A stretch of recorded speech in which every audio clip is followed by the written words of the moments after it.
Right. Hey, gang, what's going on? Welcome to the Inside Wag Nutrition Podcast. I'm Josh. And I'm Chris. And today we have Jessica Holton on the show. Jess is a graduate of MSU. She graduated as a teacher and taught for 6 years. She is a level 2 CrossFit coach, also certified in CrossFit gymnastics. Been a WAG coach for coming up, 6 years in July? Is that what we? Yep. 6 years in July. She is Precision Nutrition Level 1 certified, and she's also certified through Girls Gone Strong for prenatal and postnatal nutrition coaching, and also some training for those kinds of women that have just had babies or in the process or pregnant of getting into those stages of their lives. And we are also married, in case you couldn't tell from the from the last name. So Jess, welcome to the show. Thanks for having me, guys. Yeah, it's great to finally get you on. Yeah. As our listeners are probably aware, Jess has come up a handful of times on previous podcast episodes and just normal conversations. So we're excited to finally have you on, Jess. So thanks for coming on this morning. Yeah.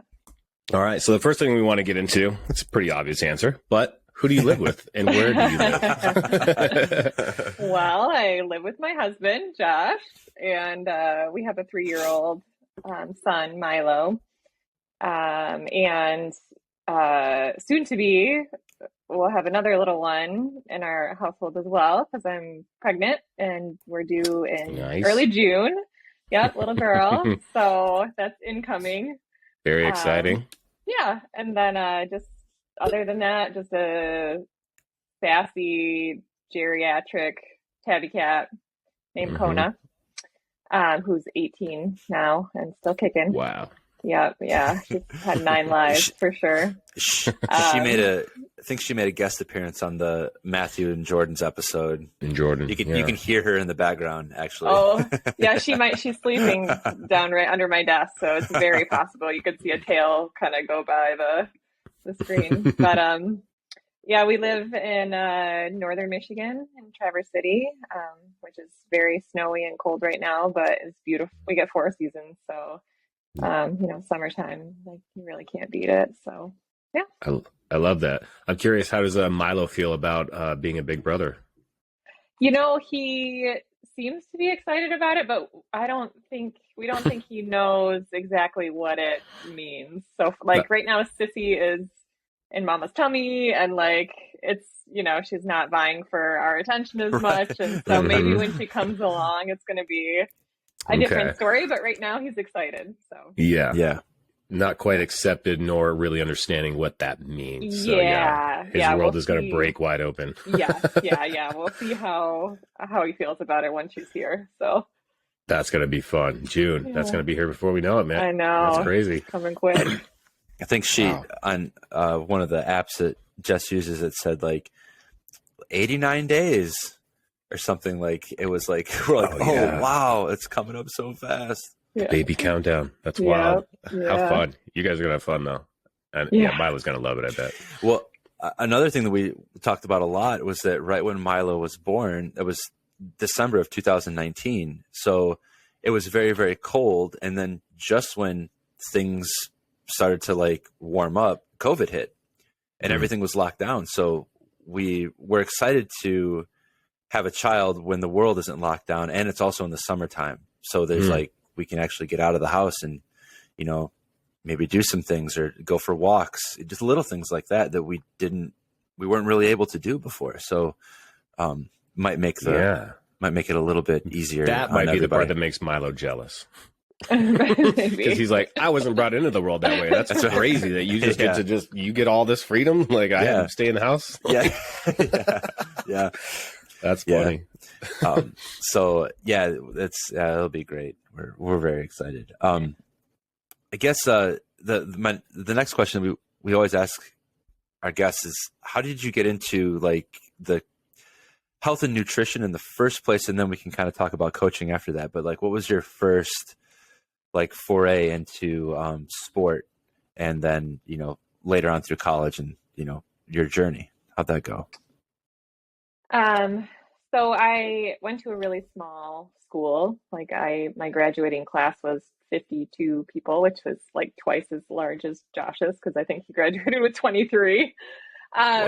It's true. It's true. I thought mine was small. But, like when you go to a school like that, you can do everything. So I played basketball and I ran track and I did volleyball and, outside of like athletics, I was in band and NHS, like National Honor Society. Like you just kind of do it all because you can. And so I, was a 3-sport like athlete all through elementary, middle school, high school. And then just kind of was like a gym rat when I was at MSU. Did some like running and stuff around campus, but nothing too serious. And then when I got out of college, I got really into running, like distance running. So I did mostly like half marathon kind of distances. And then that kind of transformed into doing swimming and biking. So I did some triathlons, like mostly like sprint and Olympic distance, but I did do a 3-day Ironman, which was pretty cool. Like a group of ladies who I swam with were planning like swim one day, bike the next day, run the third day. Those Ironman distances. So I did that with them, and that was a great experience.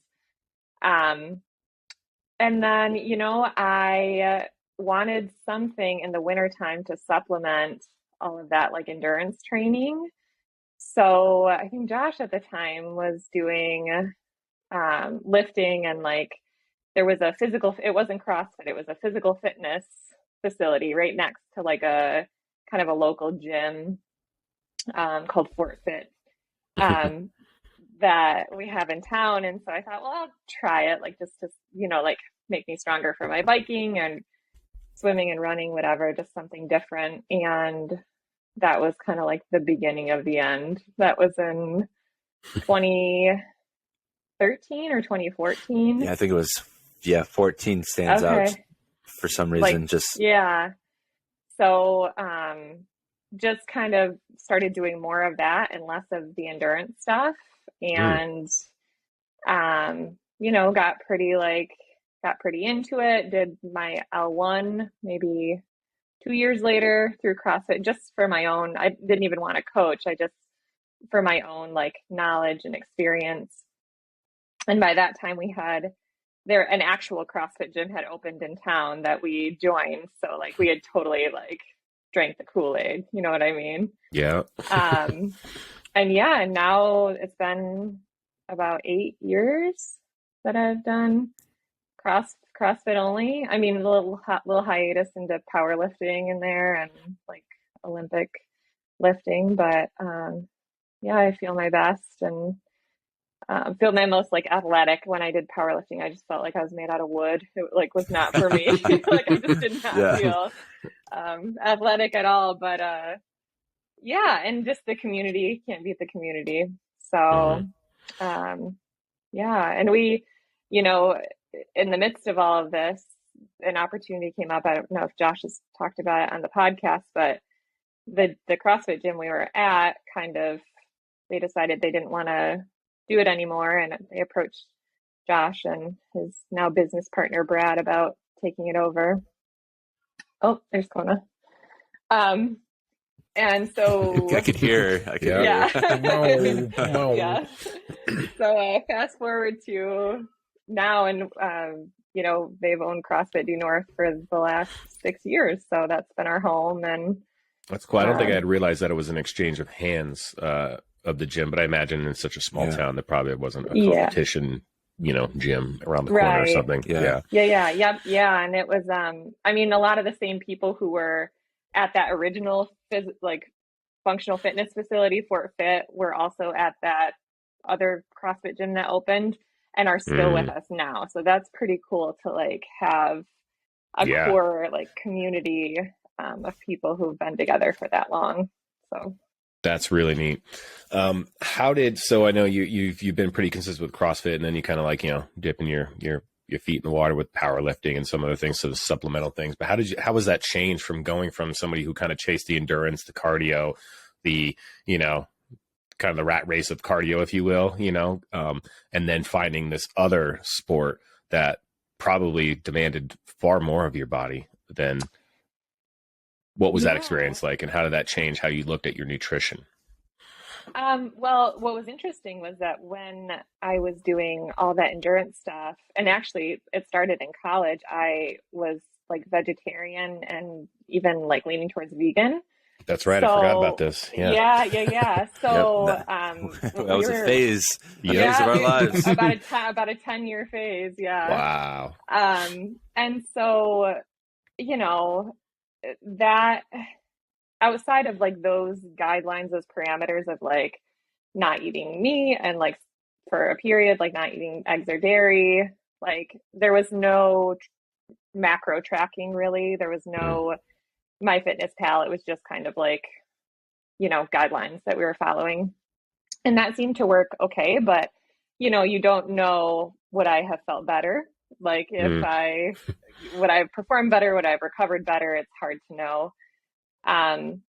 But at the time, I mean, anytime you start something new, it's weird, right? And if like as a girl going into a gym and this particular gym that the functional fitness facility was attached to was like, 80s rock was playing like every day. It was in their like, dudes like in their 40s and 50s were like the main, like clientele. So you feel kind of out of place. And I think I went in armed with my like Self magazine, like 12-week, bodybuilding program or whatever. Ripped it right out of the magazine and took it with you. Yeah. And I mean, the internet was a thing, so I could Google like what these movements were, which is what I was doing, for a long time, just until I became familiar with it. But then once you're actually coached by somebody, and the coach at the physical fitness facility was an L1.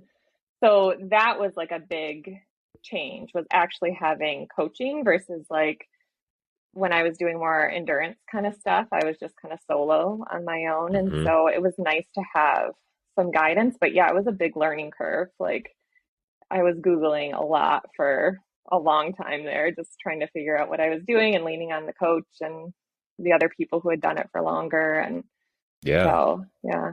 That'd be nice to just allow somebody to kind of take the reins a little bit and kind of step away from the self-efficacy part of it, which is valuable in those early phases, of course, because it does lead you to where you ultimately needed to be or wanted to be.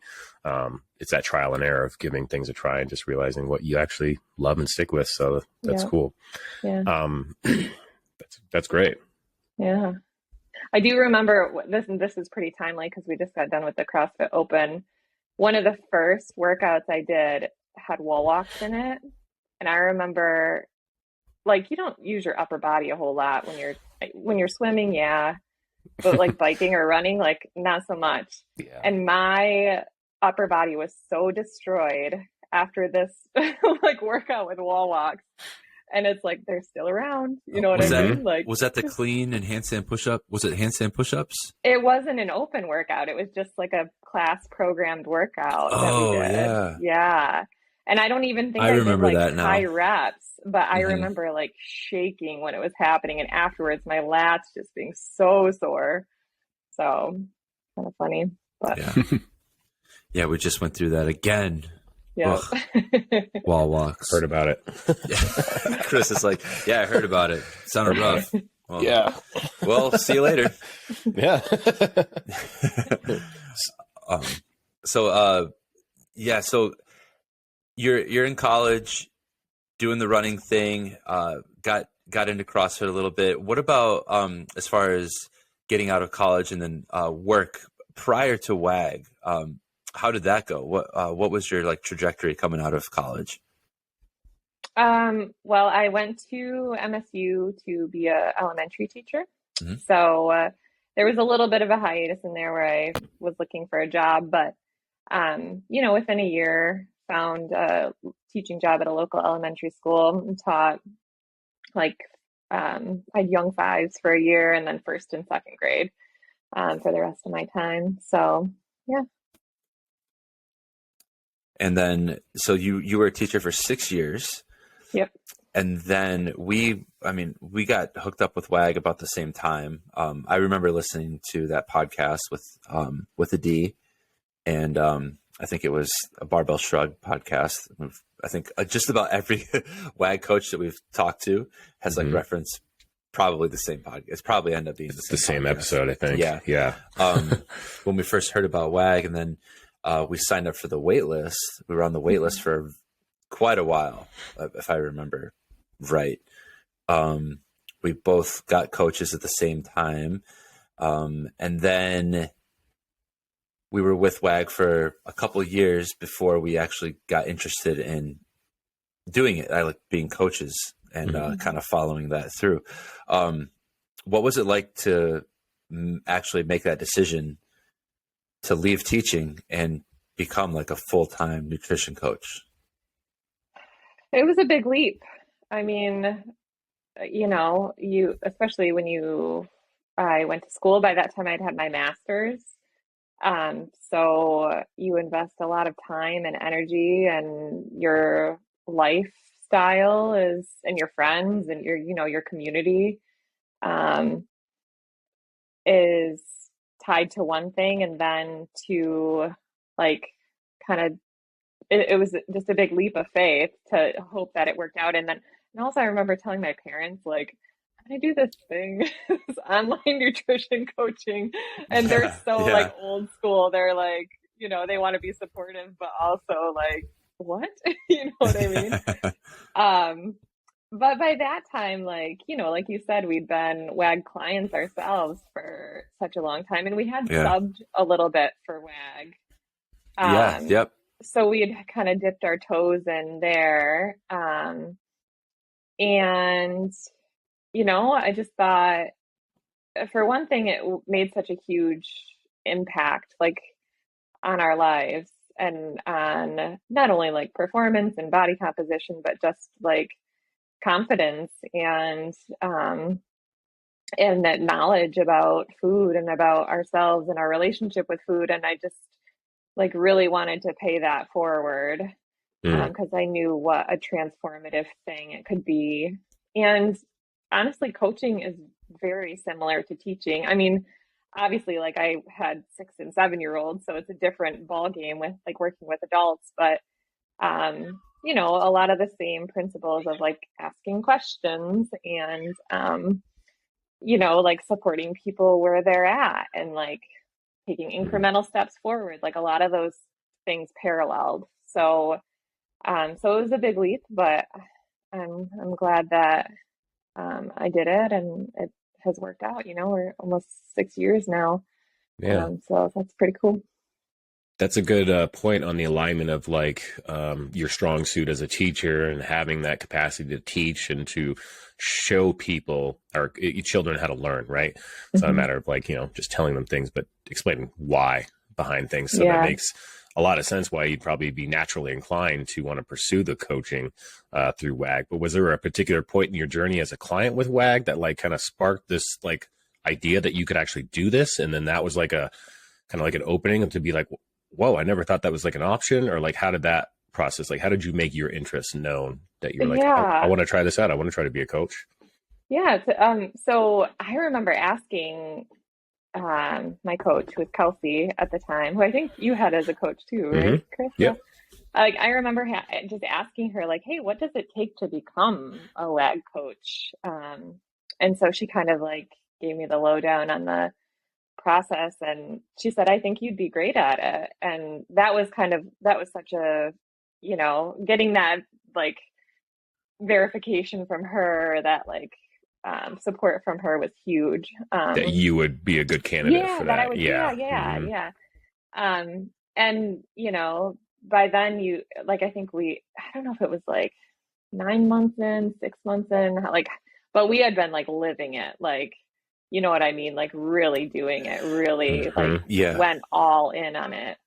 And so I think that was huge, because just having that experience as a client, you've gone through those ups and downs and dealt with all those like challenges that come up, navigating the weekends and, learning how to meal prep and like all of those learning curves that you go through. You know, I just thought like, I think I could support people in this. And then hearing that from her was like, okay, let's give it a try, you know? So sealed the deal. yeah. Nice. Yeah. We kind of came into it like it was a fortunate.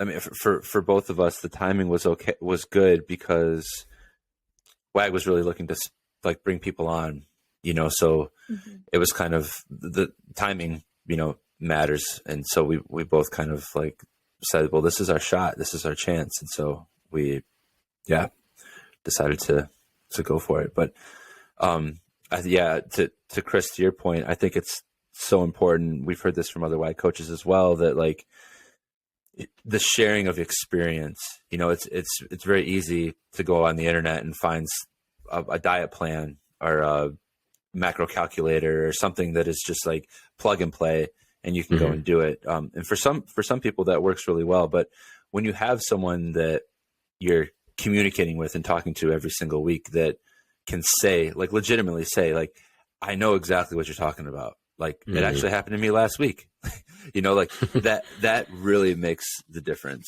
And, I remember, a couple of things that like Jess was going through and talking to Kelsey about, and Kelsey was able to help her and say like, yeah, you know what, I've been where you are right now, and here's how we can work through this. And then that's exactly like what Jess does with her coaching too. So paying it forward. I love that. Best way to think about it. No, you were definitely in good hands, having been coached by Kelsey. And you were in great hands. So that's awesome. So what we'd like to generally ask all of our coaches too, Jess, is maybe it's not a proudest accomplishment or moment as a WAG coach, but like, has there been any like really just standout aspects of being a coach, nutrition coach for the last 6 years? And like, is there just kind of like a general theme that you're happy about working with clients, or is there some particular stories that really stand out for you that just kind of, I don't know, remind you why you made this choice? You know, make you feel good about that? Yeah. Well, I think, you know, having like done WAG since 2015 and then a coach since 2017, like thinking about how much my life has changed since 2015, you know, I have gone through periods where I've been very like dialed in, you know what I mean? Like hitting macros to a T, life is very regimented. You know, gym time is very regimented, very few like surprises pop up. And then fast forward to having a 3-year-old, being so sick during my first trimester, like it's like survival mode, whatever, like kids get sick or they have dental emergencies like we had last week, or like whatever, things come up. And so running the full gamut has given me like a much greater appreciation and more kind of like coaching tools in my toolbox to work with clients who are at all different stages of their journey, especially over the last couple of years, pregnant and postpartum women, or even dads who are like, you know, people who are making that like parenthood transition. I would say like is my jam right now, because we lived it and we're living it, and you know, it's like I think that it's a really it can be a really challenging time, but it can also be like a really important time where taking care of yourself is really important, because that can go by the wayside really easily. So I think like this time that I'm in right now, where I'm working with a lot of those people who are going through that transition is like my favorite time, because it's one, it's near and dear to like our hearts, but two, like I said, like self-care can just get on the back burner when you're taking care of like young children. So I love, you know, reminding people that like you gotta take care of yourself too. So yes, absolutely. Yeah, I've had some experience working with new parents too, and I think it's really cool that you have the added benefit of that it is such a fresh thing for you with Milo only being 3 and then a second one on the way. It's like, who better to hold people's hand and help them through that trying time than you guys, who have been through it and lived it. So that's really cool. What a great answer. Yeah. Kind of along the same lines as that, I would say, what's a piece of advice that you really, I guess maybe we can break it up into 2 parts. So the first one, what's a piece of advice that you really like to give clients, that you really like to tell them? And then second, and again, might be different, but what's something that you feel like a lot of people need to hear? They might not like it, but they need to hear it when it comes to dieting and like getting their health like all balanced out. Well, so kind of going back to the teaching thing, I used to have a sign outside my classroom door that said, "Excuse the mess, we're learning in here." And I love using that for coaching too, because sometimes life is kind of a mess, and sometimes like things come up, but like we're learning and we're getting better. And even if it's 1% every day or every week, like that's progress. Where are you going to be in 3 or 6 months down the line? Like, even if it's messy, and oftentimes it is messy and it doesn't follow like a linear, improvement pattern, it doesn't mean that it's not working. So I think that's important to remember. And as far as like maybe something that isn't always like a popular thing to hear, maybe like focusing on behaviors and choices instead of outcomes, because it can be so easy to get wrapped up in the number on the scale or whatever changes in your photos. But the fact is, like, we don't have a lot of control over that, but we do have a lot of control over the choices we make day in and day out in terms of what and how much we're eating and how much we're moving our bodies, and to a certain extent, like the quality of sleep that we're getting or how we're managing stress.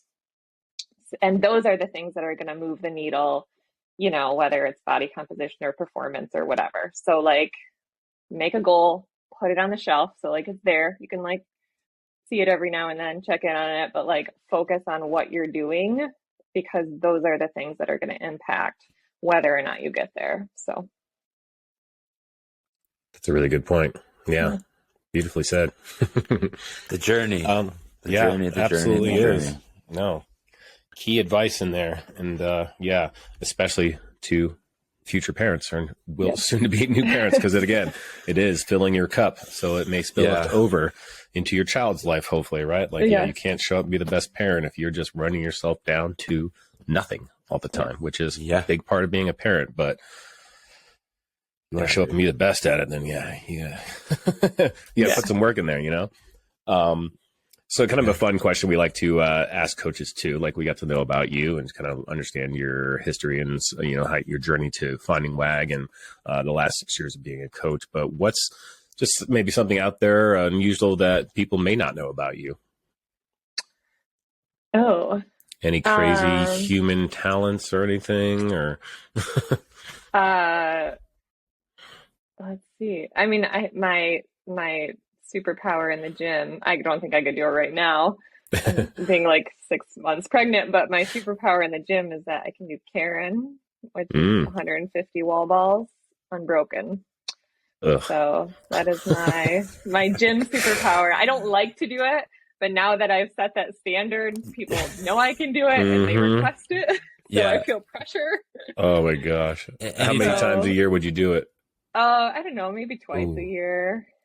That's reasonable. And I'm pretty worthless in class after that.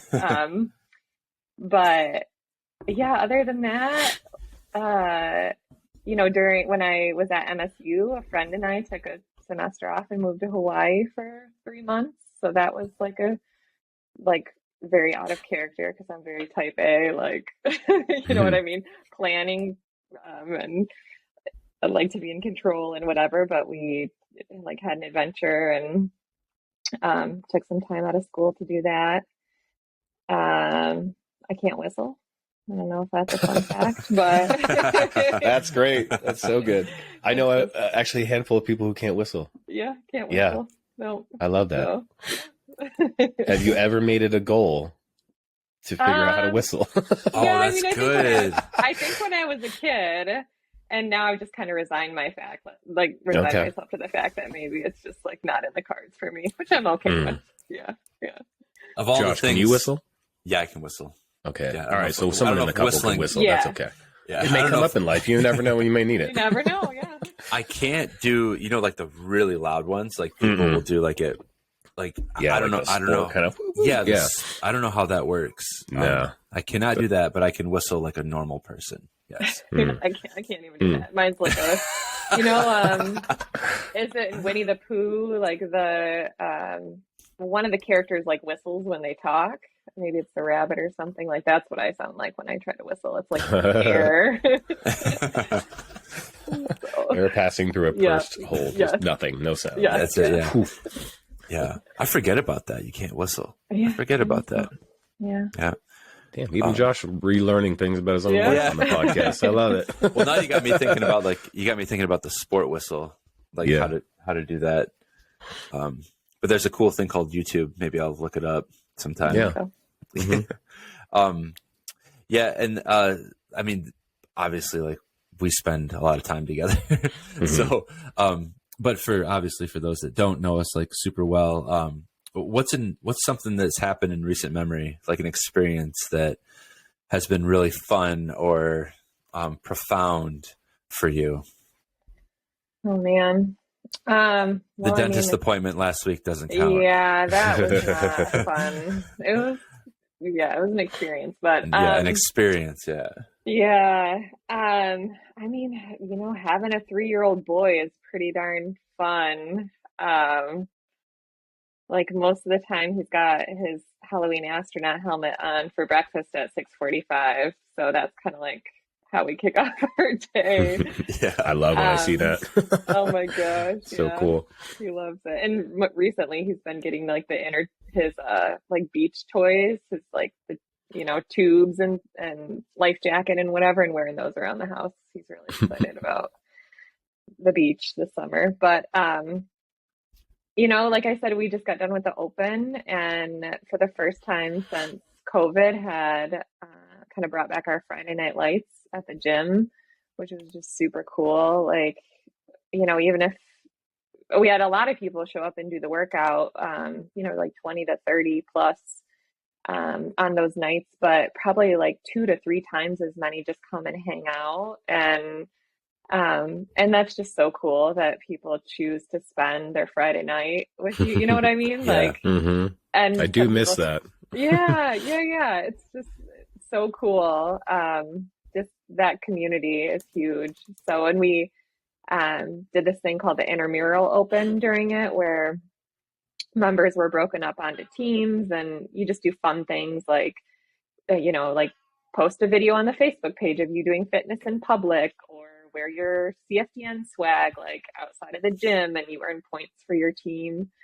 So that got really competitive, and that was like a lot of fun. Another community building thing. So yeah, I mean, 3 weeks is long enough for the open and for 3 Friday night lights. Like, I'm glad it's not 5 weeks anymore, but that was probably the coolest, most fun thing that's happened recently outside of family stuff.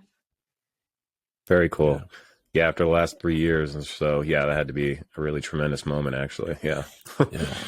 We did it like once last year because we were still at this point last year. There was like another surge or whatever you want to call it, and so people were kind of getting nervous again. And so we did it one night, and all the members were like, "Why don't we do this every night? Why don't we do this all through the whole open?" And so that was cool, and like kind of reaffirming that it was a cool idea. And so this year, all the last 3 Fridays at the time of this recording, 3 Fridays in a row was really fun. It was really cool. So nice.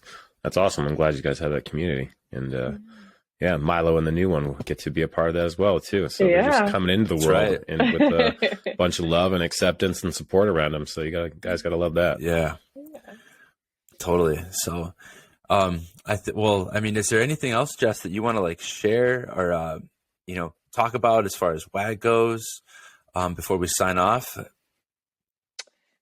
I guess the only thing I would say is for people who are just starting out WAG on their like nutrition journey, or maybe they're just coming back to it, after some time away, is like just hang in there.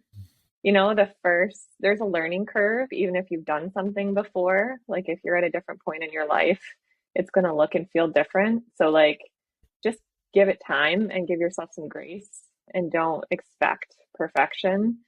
You can set high expectations, but like, don't be so hard on yourself that you quit before you like give yourself a chance. You know what I mean? Like, I kind of think about it like when I used to run a lot, and the first mile or two even like sucked. Like your body is not warm, things are hurting, you're like very aware of everything. And then once you like get into your groove and like warm up and stretch out and get your cadence going, like it feels so much easier and more effortless. And really, I think we all find that with clients a lot of times is after the first like week or two, it's like they've been doing it for months. You know what I mean? Like it's just tweaks and kinks that you have to work out. But so that would be kind of my 2 cents for anybody who's like starting the program for the first time or who's coming back to it or, whatever. Just like give yourself some grace, know there's a learning curve and like stick with it because good things can happen. So. Yeah. Beautiful. Yeah. Way to put it. Yep. Awesome way to sum it all up. So yeah, gang, if you want to work with myself or Jess or Chris or anyone else that is on the WAG staff, please go to workingagainstgravity.com and check out the one-on-one coaching that we do. Right now, if you use the code INSIDEWAG at checkout, you can get $50 off of your first month, which is pretty cool. So definitely check that out. If you're on the fence about it, give it a shot. Really think it's going to be one of the best decisions that you've ever made. So check it out. And thanks for listening, and we'll see you guys next time.